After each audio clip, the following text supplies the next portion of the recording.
আপনি যদি দুয়ারে সরকারে স্বাস্থ্যসাথীর জন্য আবেদন করে থাকেন, তাহলে পরে তার স্ট্যাটাস আপনি কি করে চেক করবেন সেটা আপনাদেরকে যেরকম দেখাবো। তাছাড়া আপনাদের দেখাবো যে আপনার পরিবারে যাদের নাম আছে স্বাস্থ্যসাথী কার্ডের মধ্যে তাদের নাম কি করে দেখবেন, এবং আধার কার্ড দিয়ে কি করে আপনি স্বাস্থ্যসাথী কার্ড চেক করবেন। তো বিস্তারিতভাবে আপনাদের এই ভিডিওতে দেখাবো। তো তার আগে আপনাদের বলে রাখি, যদি চ্যানেলটিতে নতুন হয়ে থাকেন তাহলে অবশ্যই চ্যানেলটিকে সাবস্ক্রাইব করবেন, এবং যদি ভিডিওটি ভালো লাগে তাহলে অবশ্যই লাইক, কমেন্ট, শেয়ার করতে ভুলবেন না। তো আমরা জানি যে স্বাস্থ্যসাথী কার্ডের জন্য চেক করার জন্য আপনাকে যে কোনো একটা ব্রাউজার অথবা গুগল ক্রোম বা অন্য কোনো একটা ব্রাউজারে আপনি জাস্ট লিখতে পারেন স্বাস্থ্যসাথী, অথবা আপনি লিখতে পারেন স্বাস্থ্যসাথী.gov.in লিখে প্রথমের যে হোম পেজটার মধ্যে ক্লিক করবেন। তো সেখানে ক্লিক করার পরে আপনার সামনে একটা নতুন পেজ ওপেন হবে। এরকম একটা পেজ আপনার সামনে ওপেন হয়ে যাবে, ঠিক আছে? এইখান থেকে আপনি কি করবেন, দেখুন এখানে অ্যাপ্লাই অনলাইন বলে একটা অপশন আছে। এই অ্যাপ্লাই অনলাইনে আসার পরে সেকেন্ড যে অপশনটা, অর্থাৎ check your online application status for Swasthya Sathi card, আপনি এখানে ক্লিক করবেন। আপনি যদি অনলাইনেও এন্ট্রি করে থাকেন তাহলে পরে এখান থেকে চেক করতে পারেন, অথবা আপনি যদি দুয়ারে সরকারে ফর্ম জমা দিয়ে থাকেন যে আপনার নতুন করে স্বাস্থ্যসাথী কার্ড বানানোর জন্য, অথবা আপনি কোনো বেনিফিশিয়ারির অর্থাৎ ফ্যামিলি মেম্বারকে কোনো অ্যাড করতে যাচ্ছেন, অথবা আপনি ডিলিশন করতে যাচ্ছেন, সেক্ষেত্রেও আপনি এখান থেকে চেক করতে পারেন। তো এখান থেকে চেক করার জন্য প্রথমে আপনি দেখবেন হলো এখান থেকে ডিস্ট্রিক্ট সিলেক্ট করে নেবেন। আমি একটা ডিস্ট্রিক্ট সিলেক্ট করে নিচ্ছি। তারপর আপনি কি করবেন, এখান থেকে তিনটা অপশন আছে, অর্থাৎ ফ্যামিলি আইডি, ইউআরএন আর আধার নাম্বার। ইউআরএন মানে হলো ইউনিভার্সাল রেজিস্ট্রেশন নাম্বার।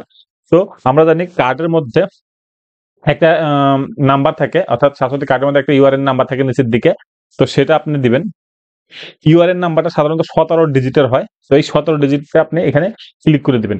এবার আপনাকে বলে রাখি, ইউআরএন নাম্বার দিয়ে আপনি চেক করতে পারবেন যে একটা স্বাস্থ্যসাথী কার্ডের মধ্যে কার নাম ওই কার্ডের মধ্যে আছে, এবং আপনি আধার কার্ড দিয়ে দেখতে পারবেন যে আপনার নামটা আপনাকে বলে রাখি, আধার কার্ড দিয়ে চেক করলে পরে অনেক সময় আপনার স্বাস্থ্যসাথী কার্ডটা দেখাবে না। কারণ কি, অনেকেরই এরকম আছে যারা কিনা অনেক আগে এন্ট্রি করেছিলেন স্বাস্থ্যসাথী কার্ডের জন্য নাম, তাদের ক্ষেত্রে নামটা হয়তো অ্যাড আছে কিন্তু স্বাস্থ্যসাথীর মধ্যে আধার কার্ডটা এন্ট্রি করা নেই। সেজন্য আপনি আধার কার্ড দিয়ে চেক করলে পরে অনেক সময় আপনার আধার কার্ডের সাথে স্বাস্থ্যসাথী কার্ডের লিঙ্ক করা যেহেতু থাকে না, সেজন্য দেখায় না। তো সেজন্য আপনাকে বলবো আমি যে আপনি অবশ্যই আপনার আধার কার্ডটি স্বাস্থ্যসাথী কার্ডের সাথে লিঙ্ক করান। লিঙ্ক করানোর জন্য এখন বিভিন্ন গ্রাম পঞ্চায়েতে বিভিন্ন সময়ে যেরকম ক্যাম্প চলে, সেরকমই এখন একটা ক্যাম্প চলছে ব্লকে এবং গ্রাম পঞ্চায়েতেও, যেখানে আধার কার্ড জমা নেওয়া হচ্ছে স্বাস্থ্যসাথী কার্ডের জন্য, এবং সেটা এন্ট্রি করা হচ্ছে। তো আপনাদের একবার দেখিয়ে দিচ্ছি আমি কি করে এন্ট্রি করা হচ্ছে ব্লক থেকে, এবং আপনাকে দেখাচ্ছি আমি এখানে যে আপনি আধার কার্ডটা কি করে আধার কার্ড দিয়ে কি করে চেক করবেন এবং ইউআরএন নাম্বার দিয়ে কি করে চেক করবেন। আমি একটা ইউআরএন নাম্বার দিয়ে চেক করতেছি স্বাস্থ্যসাথী কার্ডের মধ্যে, দেখে নিচ্ছি ওই ফ্যামিলিতে কার নাম আছে। আমি ইউআরএন নাম্বার এখানে দিয়ে দিলাম, ঠিক আছে? আধার, ফ্যামিলি আইডি আর ইউআরএন নাম্বার। আমি ইউআরএন নাম্বার দিয়ে খুঁজবো যে কার্ডের মধ্যে কার নাম থাকে, চেক করে নিচ্ছি। তো আমি প্রথমে ইউআরএন নাম্বারটা দিয়ে দিচ্ছি 17 ডিজিটের। দেখুন আমি ইউআরএন নাম্বার দিয়ে চেক করার পরে দেখা যাচ্ছে এই কার্ডটির মধ্যে 4টি নাম আছে, ঠিক আছে? 4টি নাম দেখাচ্ছে এই কার্ডের মধ্যে। এইবার আমি চেক করব যে এখানে যে 4 জন আছে, এই 4 জনেরই যদি আধার কার্ড দিয়ে আমি চেক করি তাহলে পরে কি তার এই স্বাস্থ্যসাথী কার্ডের যে নাম আছে সেটা কি দেখাবে? সেটা আমি একবার চলুন দেখে নিই শুধুমাত্র আধার কার্ড দিয়ে। শুধুমাত্র এই এই নামগুলো থাকলে হবে না। এখন যেটা হতে যাচ্ছে, ভবিষ্যতে কিন্তু আপনার স্বাস্থ্যসাথী কার্ডে আধার নাম্বার লিঙ্ক থাকা ম্যান্ডেটরি হয়ে যাবে। এখনো হয়নি কিন্তু ম্যান্ডেটরি হয়ে যাবে, কারণ অলরেডি বিডিও অফিসে এই আধার এন্ট্রি চলছে। প্রত্যেকটা স্বাস্থ্যসাথী কার্ডের বেনিফিশিয়ারির সাথে আধার নাম্বার লিঙ্ক করানোর কাজ অলরেডি চলছে। ভবিষ্যতে কিন্তু এরকম একটা আছে যেখানে আপনার আধার লিঙ্ক হয়ে যাবে স্বাস্থ্যসাথী কার্ডের মধ্যে।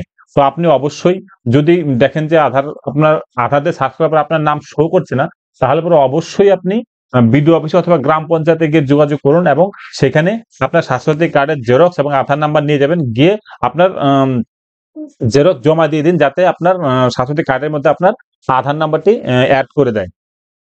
এটার আরেকটা কারণ হলো, বিভিন্ন সময়ে আপনি যখন হসপিটালে যাচ্ছেন তখন ওই কার্ডটা না নিলে পরে অনেক সময় আপনাকে অ্যালাউ করবে না, কারণ কার্ডটা লাগবেই। এবার যদি আপনার আধার লিঙ্ক করা থাকে ওই কার্ডের মধ্যে, তাহলে পরে আপনি শুধুমাত্র একটা আধার কার্ড নাম্বার দিলে পরেও আপনার আধার দিয়ে ওরা সার্চ করে দেখবে যে আপনার নামটি আছে, তাহলে পরেও কিন্তু আপনি সেই বেনিফিটটা পেয়ে যাবেন শুধুমাত্র আধার কার্ড দিয়ে। সেজন্য আধার কার্ড থাকাটা এখন খুবই দরকারি একটা কাজ হয়ে পড়েছে। এবার চলুন আমি দেখে নিই যে এইখানে যাদের নাম আছে তাদের একজনের আধার দিয়ে চেক করলে এবার কি দেখায়। এখানে দেখুন আমি যখন আধার নাম্বার দিয়ে যখন চেক করছি তখন এখানে দেখাচ্ছে নো ডাটা ফাউন্ড। সুতরাং আপনার তার মানে বুঝতে হবে যে আপনার আধার লিঙ্ক করা নেই স্বাস্থ্যসাথী কার্ডের মধ্যে। আপনার নাম যদিও স্বাস্থ্যসাথী কার্ডের মধ্যে আছে কিন্তু আধার দিয়ে সার্চ করার ফলে দেখা যাচ্ছে যে আপনার নো ডাটা ফাউন্ড, অর্থাৎ আপনার আধারটা অ্যাড করা নেই। সেজন্য আপনাকে কি করতে হবে, এবার আধার অ্যাড করতে হবে। সেজন্য আপনি ব্লকে এবং গ্রাম পঞ্চায়েতে অবশ্যই যোগাযোগ করবেন স্বাস্থ্যসাথী কার্ড এবং আধার নাম্বারটি নিয়ে। তো এবার দেখে দিই আপনাদের ব্লক থেকে যেখান থেকে এই আধার এন্ট্রি করা হচ্ছে সেই আইডি দিয়ে কি করে করা হচ্ছে সেটা আপনাকে একবার চলুন দেখিয়ে দিই। ব্লক থেকে যেখানে এডিট অথবা অথবা নতুন এনরোলমেন্ট এর জন্য যখন এন্ট্রি করা হয় তখন তারা এই data.স্বাস্থ্যসাথী.gov.in এই ওয়েবসাইটে ঢুকে এবং সেখানে ইউজার আইডি এবং পাসওয়ার্ড দিয়ে লগ ইন করে নেয়, অর্থাৎ সাবমিট করে লগ ইন করে তারপরে কিন্তু এন্ট্রি হয়। চলুন আমি একবার দেখে দিই ইউজার আইডি এবং পাসওয়ার্ড দিয়ে কিভাবে তারা এন্ট্রি করে। এটা হলো গিয়ে ব্লকের ওয়েবসাইট পোর্টাল আর কি, যেখান থেকে তারা এন্ট্রি করে। এখানে new entry for extended beneficiary, তাছাড়া আপডেট আধার নাম্বার অর্থাৎ আধার কার্ড আপডেট করা বা রেশন কার্ড আপডেট করা, কন্ট্যাক্ট নাম্বার আপডেট করা, তারপর কোনো মেম্বারের নাম অ্যাড করা অথবা কোনো মেম্বারকে ডিলিট করে দেওয়া। তারপর আপনি এখান থেকে ডাউনলোড স্বাস্থ্যসাথী করতে পারবেন, অর্থাৎ ডাউনলোড স্বাস্থ্যসাথী কার্ড, স্বাস্থ্যসাথী ই কার্ড, অর্থাৎ আপনি স্বাস্থ্যসাথী কার্ডটিও ডাউনলোড করতে পারবেন। তো এই সমস্ত কাজে এখান থেকে করা যায়, যেটা কিনা ব্লকের পোর্টাল থেকে। তো এখান থেকে আমি একটা আপনাদের আজকে দেখাচ্ছি যে আপনি যখন ইউআরএন নাম্বার দিয়ে সার্চ করবেন অর্থাৎ কোনো কিছু আধার আপডেট করার জন্য, তো তখন কি রকম দেখায় আপনাদের চলুন একবার দেখিয়ে নিই, তাহলে বুঝতে পারবেন ডিফারেন্সটা যে কার কার ফ্যামিলি মেম্বারের আধার এন্ট্রি করা আছে আর কার কার নেই। তো আমি এখানে দেখুন যখনই ইউআরএন নাম্বার দিয়ে সার্চ করব, ঠিক আছে, তখন আমাকে দেখাবে সবগুলো নাম এবং কার কার আধার নাম্বার নেই সেটাও এখানে শো করবে। তো আমি এখান থেকে বুঝতে পারবো যে আমি কার কার আধার এন্ট্রি করব এবং কার কার করব না। ঠিক আছে, তো আপনি প্রথমেই দেখে নিন আগে যে আধার নাম্বার দিয়ে সার্চ করলে পরে আপনার শো করে, যদি না শো করে তাহলে অবশ্যই আপডেট করতে হবে। তো দেখুন এখানে শো করার পরে 4 জনের নামই দেখাচ্ছে, আমরা ওইখানেও দেখেছিলাম যে 4 জনের নামই দেখাচ্ছে, কিন্তু এখানে দেখা যাচ্ছে শুধুমাত্র একজনের আধার এন্ট্রি করা আছে, অর্থাৎ বাদ বাকি আরো যে 3 জন আছে তাদের কিন্তু আধার কার্ড আপডেট করা নেই। সেজন্য এই 3 জন বেনিফিশিয়ারির আধার আপডেট করা জন্য আমি এখানে পোর্টালে ঢুকেছি।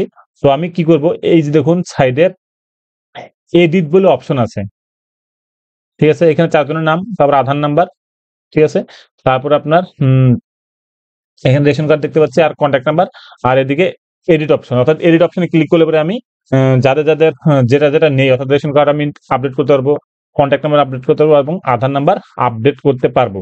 তো আমি এখান থেকে যেসব বেনিফিশিয়ারি নেই তাদের আধারটা দিয়ে, রেশন কার্ডটা দিয়ে, কন্ট্যাক্টটা দিয়ে আপডেট করে সাবমিট করলে পরে এখানে তাদের এন্ট্রি হয়ে যাবে এবং পরবর্তীতে যখন আপনি অ্যাজ এ সিটিজেন হিসেবে সার্চ করবেন অর্থাৎ স্ট্যাটাস চেক করবেন, তখন কিন্তু আপনি আধার দিয়ে চেক করলে পরে আপনার ইউআরএন নাম্বার শো করবে, অর্থাৎ আপনার কার্ড নাম্বারটি শো করবে।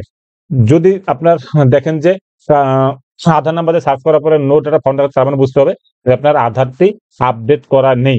সেক্ষেত্রে কিন্তু অবশ্যই আপনাকে গ্রাম পঞ্চায়েত অথবা বিডিও অফিসে গিয়ে আধার কার্ডের জেরক্স এবং স্বাস্থ্যসাথী কার্ডের জেরক্স নিয়ে গিয়ে অবশ্যই আপনি আপডেট করে নিন, কারণ এখন বর্তমানে গ্রাম পঞ্চায়েত এবং ব্লকে আধার আপডেটের কাজ চলছে, যেটা কিনা আপনার এরকম হতে যাচ্ছে যে স্বাস্থ্যসাথী কার্ডে আধার মেবি বাধ্যতামূলক হতে যাচ্ছে, কারণ আমরা জানি এখন সমস্ত ডকুমেন্টের ক্ষেত্রেই আধার ম্যান্ডেটরি হয়ে যাচ্ছে।